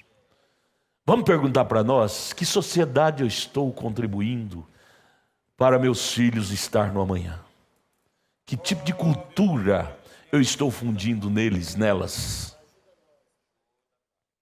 Vamos perguntar para nós mesmos, pai e mãe, que tipo de cultura eu estou fundindo na minha filha? Cultura do ódio? Falou mal de você, minha filha? Pau nela. Falou mal de você, meu filho? Pau nele. Isso é natureza de cordeiro? Leia Isaías 53. Como ovelha muda, ele tinha direito de revidar, de matar, ele podia chamar uma legião de anjo ali naquela hora, e aqueles anjos matavam todos aqueles algozes que queriam crucificá-lo.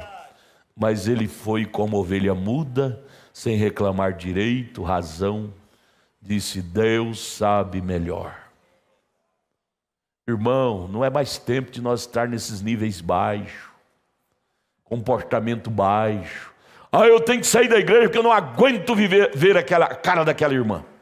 Eu tenho que sair da igreja, eu vou congregar em outra igreja, porque eu não aguento ver a cara daquele irmão. Irmão, o mesmo diabo que usou aquela irmã para pisar no seu calcanhar, vai usar outro irmão lá na outra igreja para pisar no seu calcanhar. E por permissão legítima de Deus, para Deus mostrar para você quem está dentro de você. Não é mudar de igreja que resolve, é mudar de espírito. É mudar de espírito que resolve o nosso problema. É buscar o novo nascimento em Cristo. Buscando o novo nascimento, você vai abraçar aquela pessoa, pior inimiga sua. Você vai dizer: meu irmão. Vai dizer com a alma. Você já viu pessoas embriagadas, bêbadas? Meu pai bebia demais, eu convivi com isso. Quando ele estava bêbado, ele esquecia de pessoas que eram inimigas dele. Ele chegava e abraçava: ô José, bom, tá legal demais. Esquecia. E a Bíblia diz para nós embriagarmos com o Espírito Santo. Que quando você embriaga com Deus, você esquece de odiar. Tudo fica amigo seu, tudo fica amiga sua. O que convence pessoas não é paulada, o que convence é amor divino. É amor convence mais do que ódio, do que briga, do que porretada. E é dever nosso como pai e mãe cultivar essa cultura em nossos filhos. Olha quão lindas essas meninas aqui, ó. Às vezes eu brigo com a minha nora, eu brigo com meu filho. Dia de culto, fim de semana, eles estão saindo por aí. E não vem no culto trazer os meninos. Depois que crescer, essa menina começa a cortar o cabelo, usar roupa sensual, aí vai brigar, bater na menina. Eu estou falando isso que eu estou falando de dentro da minha casa. Eu tenho que falar de coisas de dentro da minha casa para vocês entenderem que quem fala aqui não é o Adalto, é o ofício. Deus nos ama, gente. Deus nos ama. Eu tenho que falar de coisas que eu convivo. Eu falo do meu defeito para ajudar vocês. Que sociedade esperamos ter no amanhã sem que nós contribuímos com ela? Cultura, é questão de cultura, é ensinamento. Educar não é bater, educar é ensinar. E se ensina, é conversando. É sentar, conversar. E com educação, meu direito termina onde começa o teu. Agora é teu direito, o meu acabou. Ensinar isso aos filhos, às meninas. E cresce uma família tão meiga, tão educada, tão aplausível, tão boa de convivência. Eu sou crente, não tem jeito de eu conviver na Laodiceia. É pelo contrário. Quem dá conta de conviver na Laodiceia é um cristão. O não cristão briga, bate, vai na cadeia, mata. o cristão é a única pessoa que dá conta de conviver na Laodiceia. Ah não, eu sou um cristão, não dá para mim conviver naquela empresa, eu tenho que sair daquele trabalho, lá é capeta, é demônio, o chefe, os empregados. Você está falando que você não tem ainda o novo nascimento. O irmão Brana diz que quando a pessoa é nascida de novo, ela suporta os errados. Ela suporta os errados. Ela suporta conviver com os ignorantes sem se machucar. Tendo a misericórdia deles. Quantas vezes você já orou por aquele patrão? E quantas vezes você já falou mal dele? Você está entendendo? Nós não temos direito de falar mal das pessoas se nós não oramos e jejuamos por eles.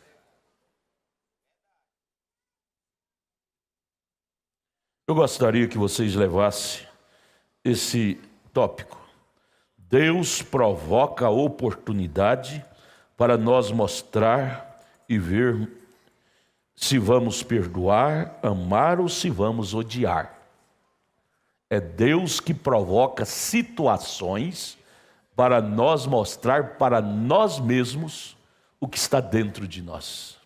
Aí vem, a mensagem está na mente ou está no coração? Porque se estiver na mente, o coração vazio, só vai sair faísca. É ódio, é crimes, é briga, é baixaria. Mas se a mensagem estiver no coração, você vai ter o comportamento que o irmão Brana tinha. O touro bravo veio para matá-lo. Ele disse: oh, eu estou no seu terreno, me perdoe.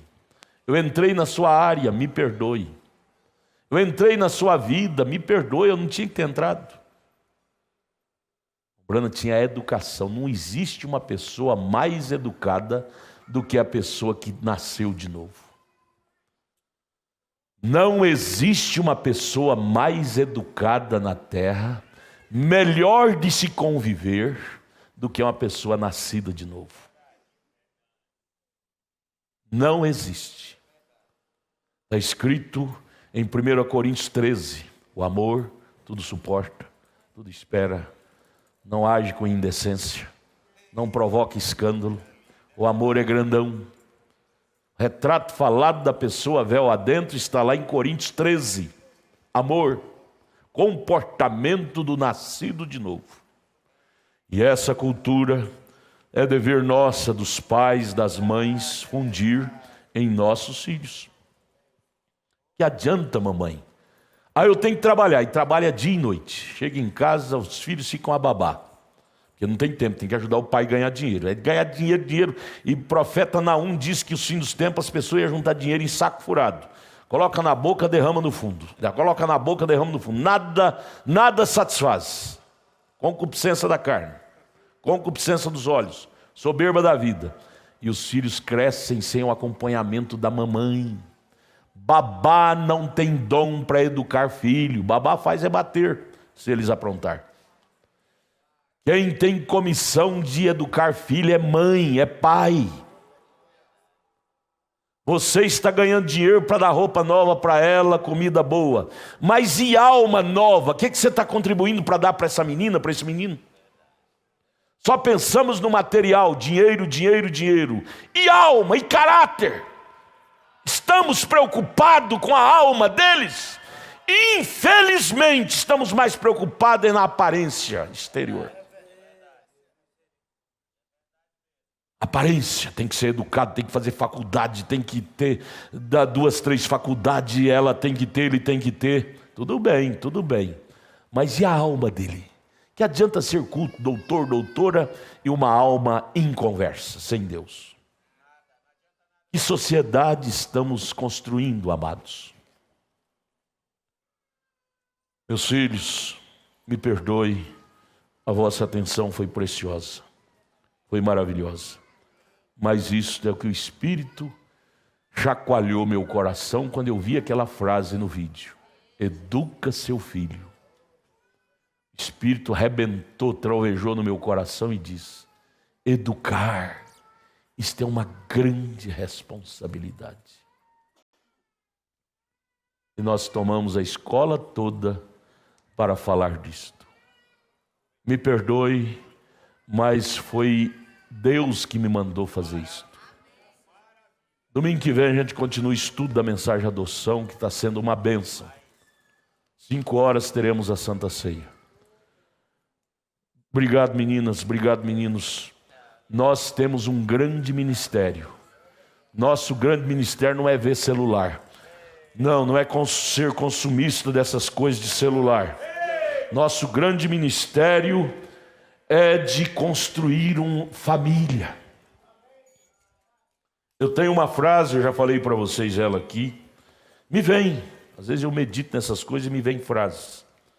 Uma delas é esta: o grande faz história, o pequeno vê história. O grande, ele constrói história.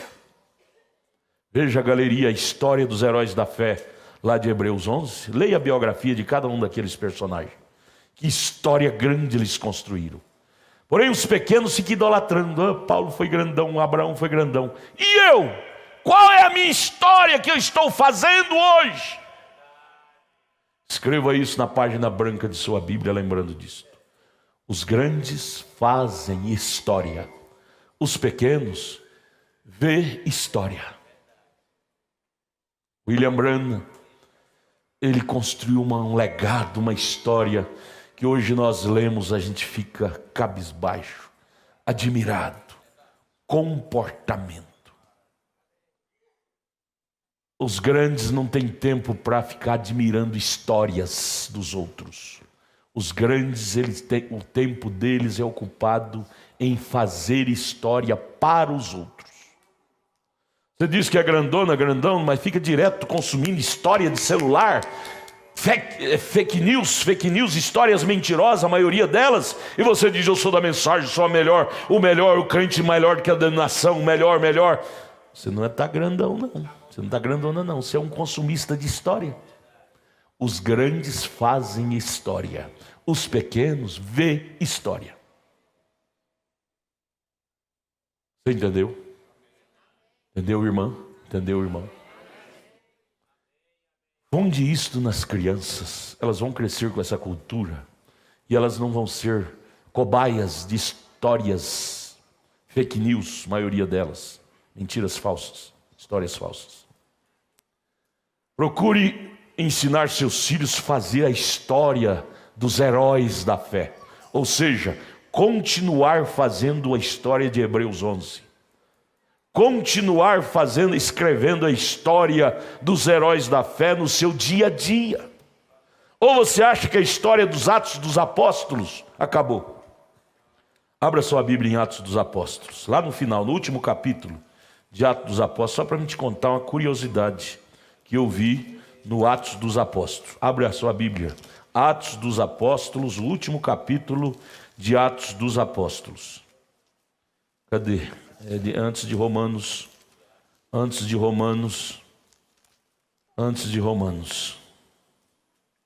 É versículo 31, capítulo 28, versículo 31. Qual é a curiosidade que eu achei aqui?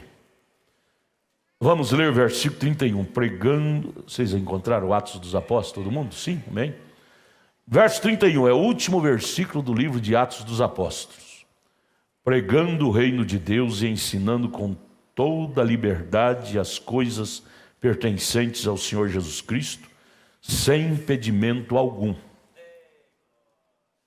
Esse livro é um dos únicos livros do Novo Testamento que ele não termina.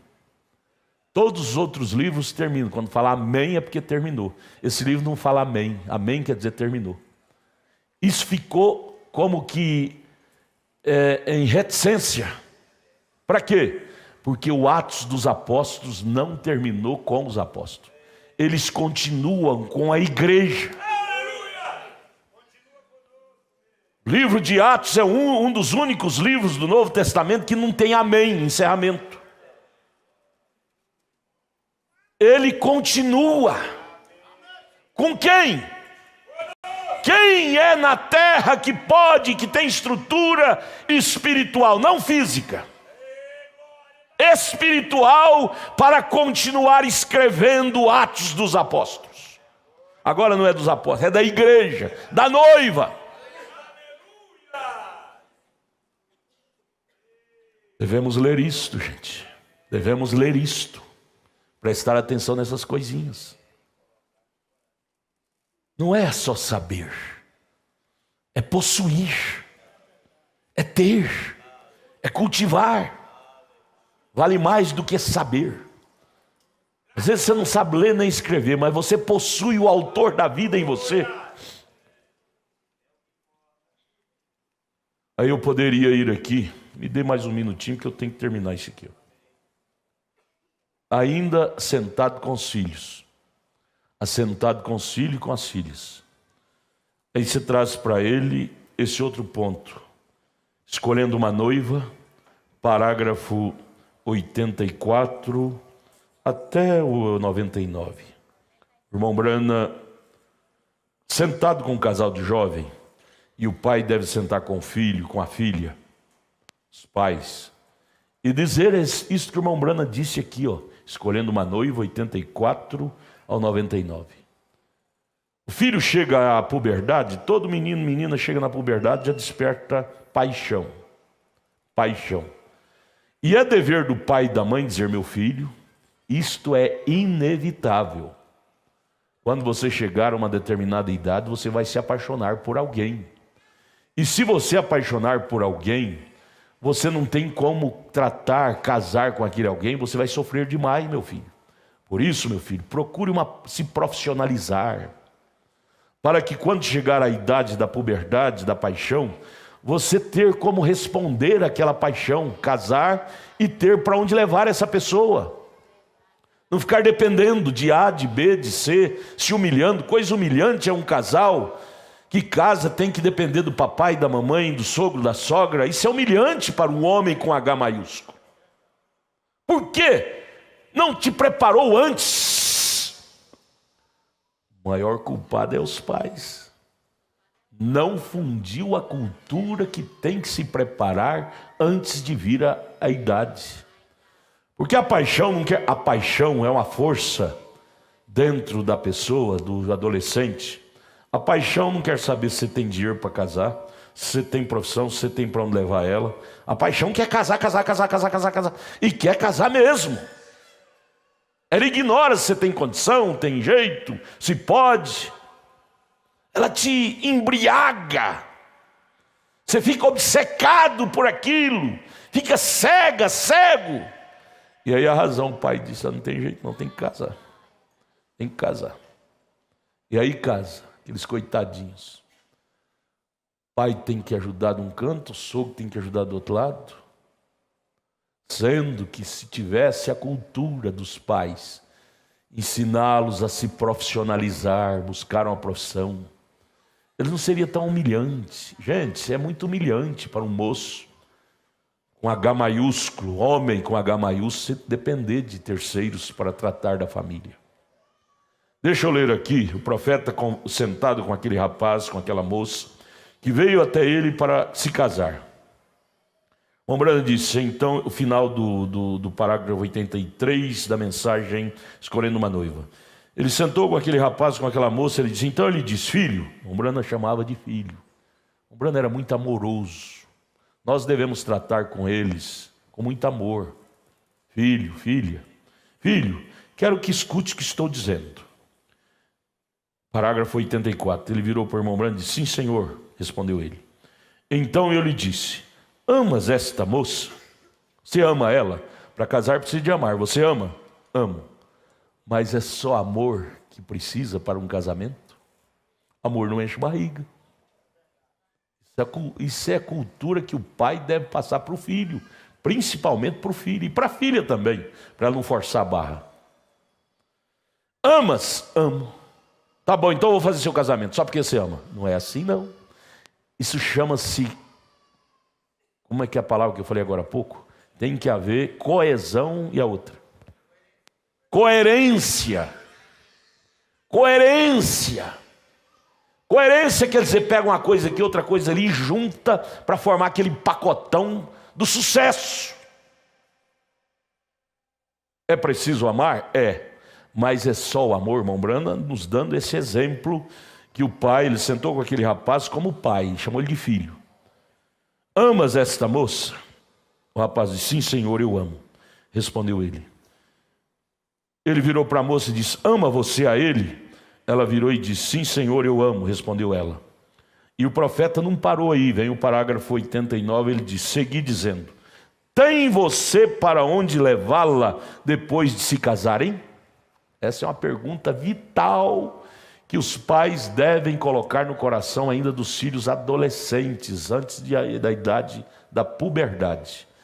Tem você para onde levá-la depois de casarem-se? Amo. Tudo bem, é o primeiro ponto. Mas tem que ter uma coesão, tem que ter uma... Me perdoe, já esqueci a palavra. Coerência.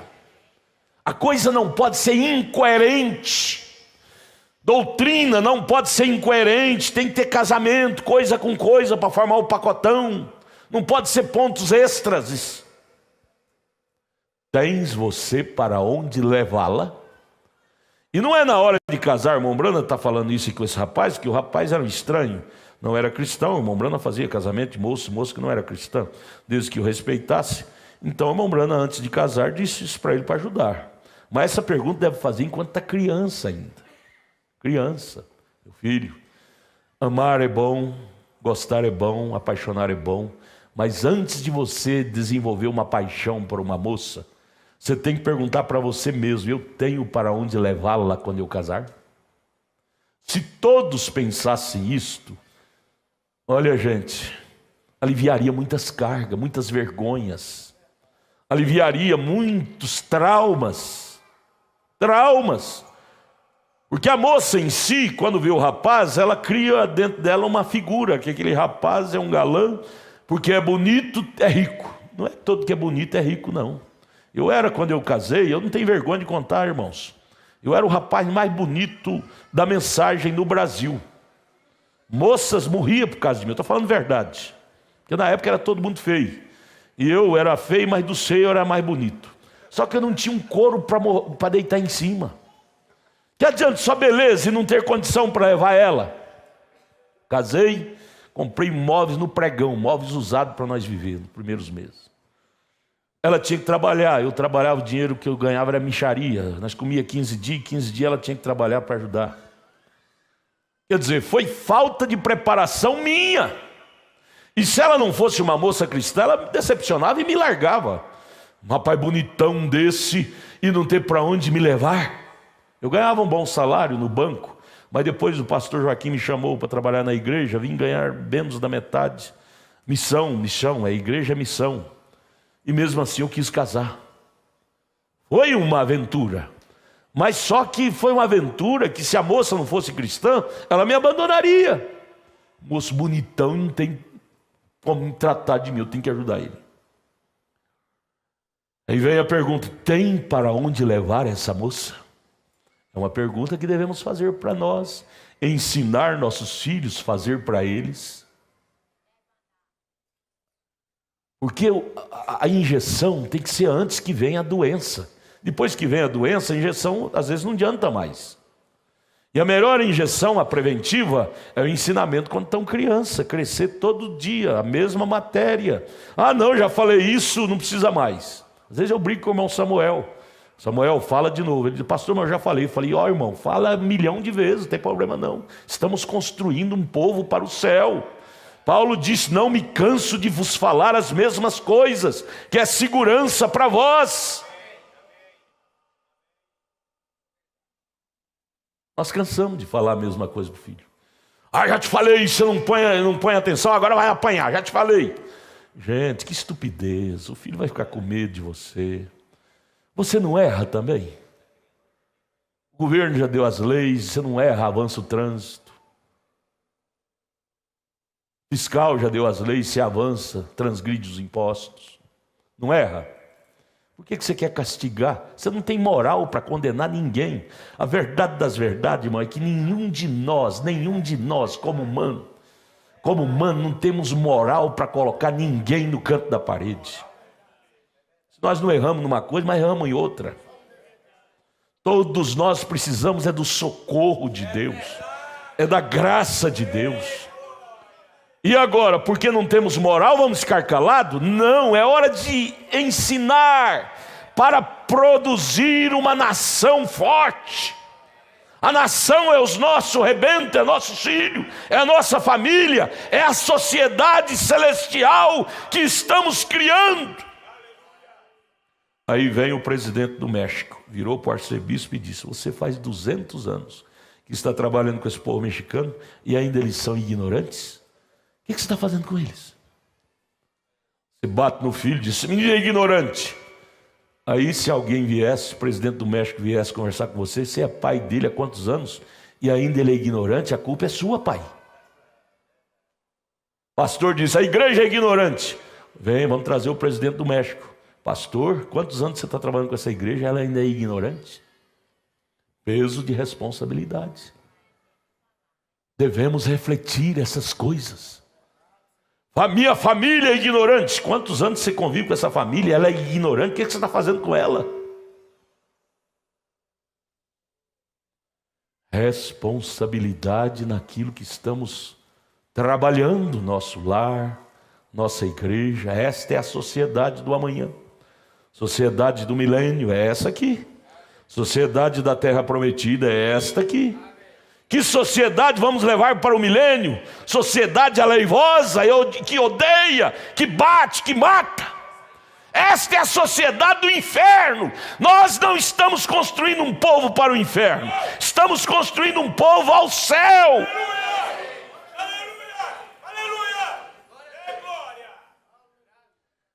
Sociedade do céu, aqueles que amam, que perdoam, que ignoram as coisas. Sabe o que é ser grandão? É ignorar o errado. Errado, ele está fazendo o que ele tem. Tem cocô de vaca para jogar na igreja? Ele deu o que ele tem, ela deu o que ela tem. Eu vou ignorar ela, eu vou ignorar ele. Grandão é aquele que dá conta de conviver entre os errados, sem odiá-lo, sem amargurá-lo, sem brigar. Grandão é esse tipo de gente. Grandão não é aquele que é musculoso, ou fazer academia, para mim, bater em todo mundo, eu sou grandão. Você é um pobre, desgraçado e miserável. Está escrito em Jeremias capítulo 17, maldito o homem que confia na carne, confia no homem. Maldito. Grandão é aquele que dá conta de conviver com os errados, sem odiá-lo. Sem odiá-lo. Quando não quer, dois não briga. Eu tenho que proteger minha esposa. Me diga, que homem que dá conta de proteger sua esposa, gente? Quando você não está junto, se ela quiser te trair, ela trai. Não é critério que vai evitar da sua esposa te trair, do seu marido te trair. O que evita é presença de Deus. Se você pode fazer alguma coisa, é orar por ela, é orar por ele, é ter culto doméstico. Esse negócio de usar força, isso é para o mundo. Eleito usa a força do Espírito Santo. Eu tenho que proteger minha casa, tenho que proteger meu marido. Cerca lá, menino, vigia meu marido, vigia o papai, vigia a mamãe. Gente, você tem que ter essa consciência. Se a sua esposa quiser te trair, o inferno é dela, não é seu não. Ela que vai para o inferno. Se seu marido quiser te trair, não vai te afetar, é inferno para ele, não é para você. Você não tem que entrar na briga dos outros. Mombrana disse: ela não é digna de você, ele não é digno de você, ignore, deixe para lá, siga em frente. Mombrana não ensina a proteger com a força. Isso é ignorância. Vaza entre os dedos. Quantos pais nesses 47 anos, eu fui consagrado em 1977, fui consagrado a evangelista pelo pastor Dércio Viana, aquele que morreu no Rio. E desde então eu acompanho pessoas, famílias.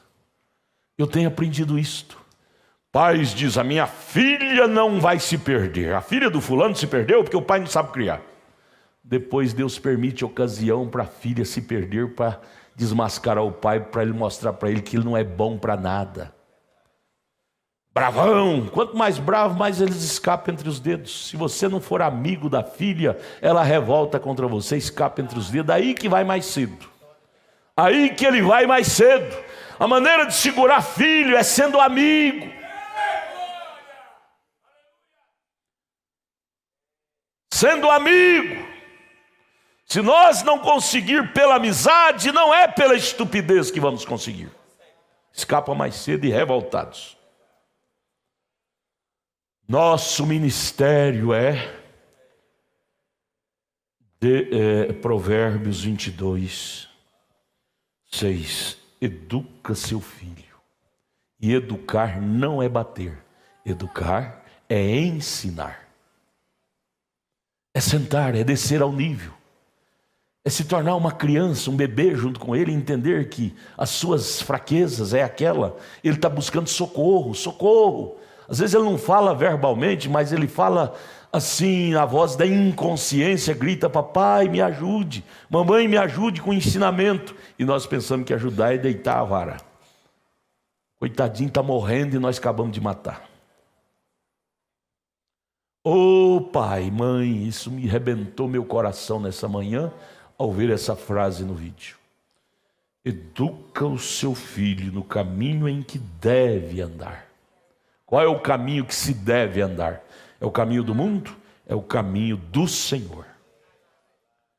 Escreva isso: grandes são aqueles que descem para ajudar os pequenos. Grande não é aquele que passa por cima, bate nos pequenos. Grande é aquele que desce. Jesus, sendo Deus, grandão, grandão, grandão, porém desceu, se tornou homem, ficou do tamanhozinho do homem para ajudar o homem. Grande é aquele que desce para ajudar os pequenos. Deus, sendo o mais grandão dos grandões, porém desceu, se tornou entre os pequenos dos pequenos para ajudar os pequenos, que sou eu, que é você. Grande não é aquele que se esnoba a grandeza. Grande é aquele que desce. Pai, desça com seu filhinho. Mãe, desça com a sua filhinha. Não para esmurrá-la, não para brigá-la, mas para instruí-la, ensiná-la. Tens você para onde levar essa moça? Eu amo. Tu amas? Amo. Só que essa não encerra o assunto só com essa resposta, não. Tem que haver uma sincronização, coerência. Amor e condição. Os dois têm que bater juntos.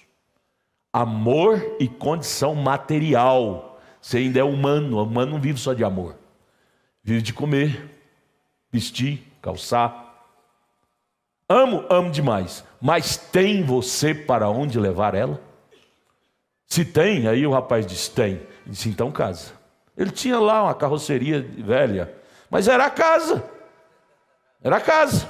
Não foi levar para casa do sogro. Aí ele prossegue perguntando para a menina: se um dia esse rapaz perdeu o emprego, você vai voltar para casa de sua mãe? Ela disse: de jeito nenhum. Ele pergunta para o rapaz: se um dia você perder o emprego, você vai devolver essa menina para casa dos pais dela? Ele diz: eu vou suar até gotas de suor de sangue, mas vou lutar com tudo para cuidar dela.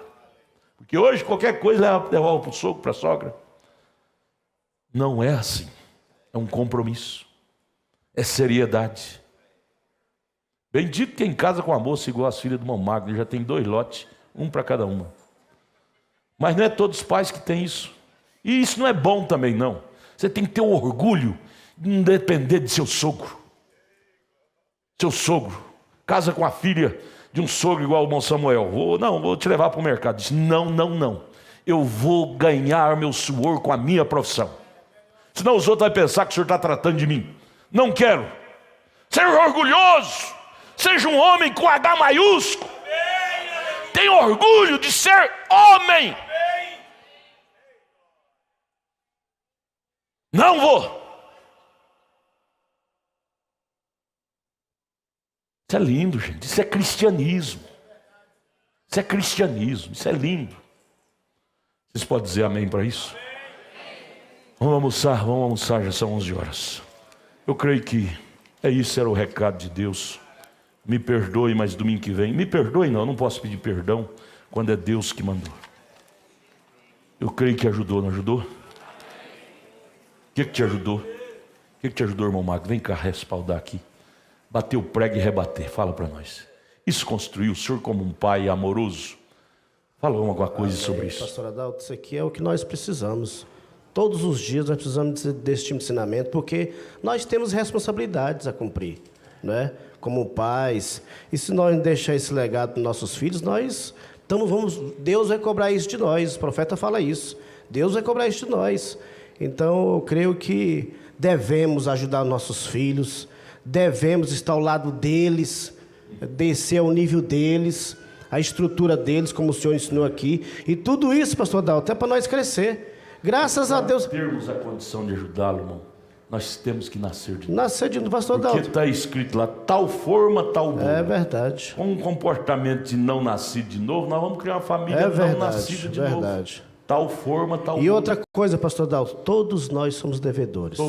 Não tem nenhum bom. Todos. Não tem nenhum bom. Quem falou isso foi o irmão Brana. Todos nós. Irmão Brana falou isso. Pergunta e resposta número 3. Eu sou devedor e o senhor diz, eu não tenho o direito de apontar o dedo para quem quer que seja nessa igreja. Sabe por quê? Porque eu sou o maior devedor. Culpado no mínimo, culpado no máximo. Culpado no máximo. Então, se eles são devedor, eu também sou. E graças a Deus, pastor Dalton. Por ter essa consciência. Graças a Deus por ser um devedor, porque senão eu não poderia bater no peito e dizer que você não presta, eu que presto. Fariseu. O que nós desejamos é ser fariseu. Amém. Que agora nós pedimos também o seguinte, pastor. Deus ajuda nós a chegar ao nível que precisamos estar. Amém. E estamos no caminho, né? Amém. Você está no caminho? Nós estamos no caminho. Nós não somos o que devemos ser. Mas tem uma coisa, nós também não somos quem era antes. Mas tem uma coisa, nós vamos atingir até chegar ao final. O importante não é só estar no caminho, é ter ensinamento como prosseguir nesse caminho sem nos embaraçar. E outra coisa, pastor Dalton, e buscar isso que foi ensinado hoje de corpo e alma. Se quisermos chegar lá. Se quiser. Se não quiser, mas graças a Deus. Bom, Samuel, o que você fala disso? Te ajudou? Como um pai? Muito. Eu saio nesta manhã com esta interrogação. Há quantos anos eu sou um pai de família e minha família ainda é ignorante? O problema não está na minha família, o problema está em mim, que estou educando, que estou ensinando. Então, se há algo que deve mudar... Nós aqui o irmão Eliseu, o irmão Elias, eles estão em Anápolis. São controladores de voo. Eles ficam lá na Gurita, no comando, no aeroporto. Controlar o avião que sai daqui para Fortaleza, eles controlam no computador. Lá no computador parece que a bolinha é o avião. Está indo aqui para lá. Tem as pistas, aerovia. Se eles não controlam direito, aquele avião entra na pista do outro, ele choca e morre todo mundo. O culpado não é o piloto lá, o culpado é quem está comandando. O culpado não é a filha, o filho. O culpado é o monitor que está aqui monitorando, que é o pai, que é a mãe. Então, se eles estão fazendo errado, é porque eu estou ensinando errado, né? Às vezes... Ensinar não é só com palavra, é com exemplo. Com exemplo. E às vezes, pastor Adalto, é a forma que você está ensinando. Muda a forma, que às vezes melhora, né?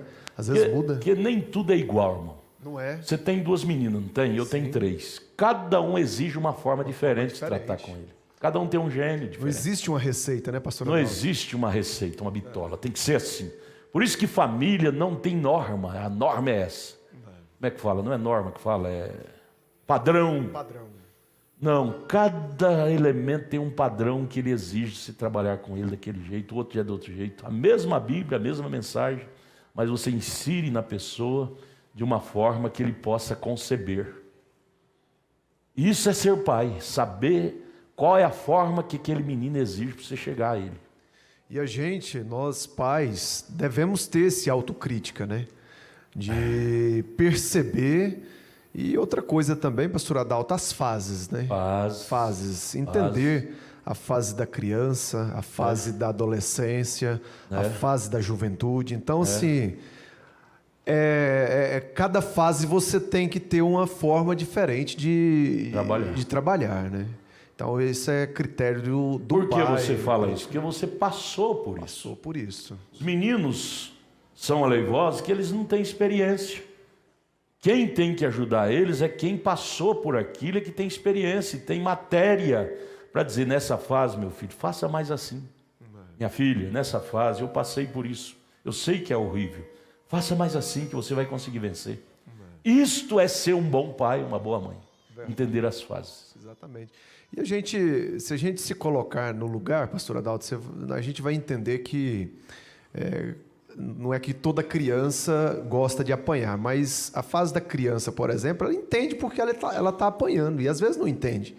Mas chega um momento da fase da adolescência, por exemplo, a gente vai lembrar quando a gente era adolescente, nós não queríamos apanhar mais. Não. Nós queremos que o pai senta, que conversa, que explica, que... E, no entanto, apanhava. E, no entanto, apanhava, né? Então, é a gente voltar lá atrás, aonde nós éramos, e entender também o filho, a filha, e ensinar ele numa maneira... Hoje... Por exemplo, você errou contra mim. Você gostaria de me ver te acusando, te pinchando? Como que você gostaria que eu agisse com você? Com amor, com carinho, sentasse, dialogasse, conversasse sobre o assunto. Vir na pessoa. Vir na pessoa, não é? Vir na pessoa e assim conversar. O que queremos conosco, vamos fazer com os outros. Que Deus nos ajude, amados. Que Deus nos batize com essa consciência. Todos nós somos devedores. Somos devedores. Vamos orar, vamos ficar de pé. 5 horas tem mais. Amém. Vamos dizer graças a Deus. Senhor Jesus e Pai, o Senhor é tão grande, Pai. Esta é a grandeza do Senhor para conosco, Pai. Nós entendemos a nossa pequenez. Nós sabemos que nós somos pequenos, Pai. E o Senhor assentou conosco nesta manhã, nos ensinando.